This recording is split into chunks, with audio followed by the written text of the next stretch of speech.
All right, let's get started. I want to talk with you today about something that could change the way you interact with the people around you, whether that's at work, at home, or even online.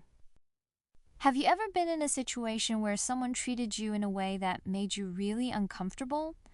Maybe a coworker dumped last-minute work on you without asking, or a family member snapped at you for no obvious reason, or someone left a rude comment on your social media post that stuck with you longer than it should have. We've all been there, right? It makes you wonder why people act that way, but more importantly, it makes you think about how you want to show up in those same kinds of moments. Today, we're looking at a piece of wisdom that's over 2,500 years old. From one of China's most famous philosophers, Confucius. His simple but incredibly powerful rule is, do not impose on others what you do not desire yourself. Let me break that down for you. It's not just a moral commandment. It's a practical tool for how to live better with other people. And it all starts with empathy, really being able to put yourself in someone else's shoes before you say or do something. This saying comes from the Analects of Confucius, which is a collection of his teachings that his students wrote down after he died. Confucius wasn't just giving abstract advice here. He was telling his followers to use this rule like a mental checklist before they acted. Think of it this way. Before you send that passive-aggressive email to your team, before you snap at your kid for forgetting to clean their room, before you hit reply on that snarky comment online, you pause and ask yourself one question. Would I want someone to do this to me? If the answer is no, then you don't do it to someone else. Let's bring this into the modern workplace because that's where so many of our daily conflicts happen. Imagine you're a manager and you have a really tight deadline coming up. Your first instinct might be to just assign extra work to your team. Maybe even send them an email at 7 p.m. on a Friday telling them they need to work over the weekend to get it done. But before you hit send, stop and apply Confucius' rule. Ask yourself, would I want my boss to email me at 7 p.m. on a Friday demanding overtime with no warning? Would I feel respected if my manager just dumped work on me without explaining why it's important or checking if I already had plans? If you're being honest with yourself, the answer is probably no. So instead of doing that, maybe you call a quick meeting with your team first, explain the situation, ask who has capacity to help, and offer to adjust deadlines or priorities where you can. It doesn't mean you have to let the deadline slip, but it does mean you're treating your team like people, not just workers. And when you do that, you build trust. People will work harder for you because they know you respect their time and their lives outside of work. Resentment goes down and cooperation goes up. It's not about being soft, it's about being smart and respectful. Another place this rule works wonders is in parenting. How many of us have found ourselves repeating the same parenting styles that we hated when we were kids?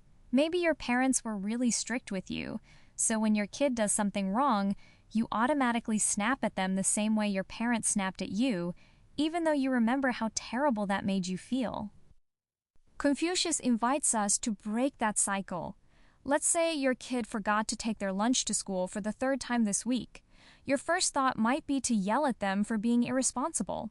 But before you do that, pause and ask yourself, how did I feel when my parents yelled at me for making a mistake? Did that make me want to do better, or did it just make me feel ashamed and angry? Chances are you didn't respond well to being yelled at. So instead of yelling, maybe you sit down with your kid and say, hey, I know you're busy with school and friends, and it's easy to forget things. But when you forget your lunch, it means you have to eat the school lunch that you don't like. And it also means I have to leave work to bring it to you, which stresses me out. Let's think of a way to help you remember. Maybe we can put your lunch by your backpack every night, or set an alarm on your phone. That approach is way more likely to get your kid to actually remember their lunch, and it also teaches them how to solve problems instead of just making them feel bad. It's not about letting them get away with things. It's about teaching them with the same respect that you would have wanted when you were their age. And in our digital age, this rule is more important than ever.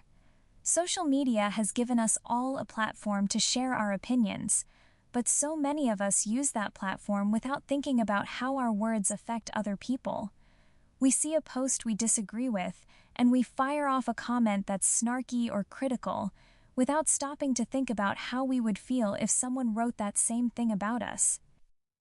Before you post that comment, stop and ask yourself, would I want someone to say this about me online? If the thought makes you cringe, then you shouldn't say it to someone else. That doesn't mean you can't have honest conversations or disagree with people. It just means you should frame your comments with the same courtesy you would expect. For example, instead of writing, "That's the dumbest take I've ever heard," you could say, "I see where you're coming from, but I have a different perspective because..." You're still sharing your opinion, but you're doing it in a way that doesn't attack the other person. And when more people do that, online spaces stop being battlegrounds and start being communities where people can actually talk to each other. So what's the big takeaway here? Confucius' 2,500-year-old rule is surprisingly simple, but it's incredibly powerful.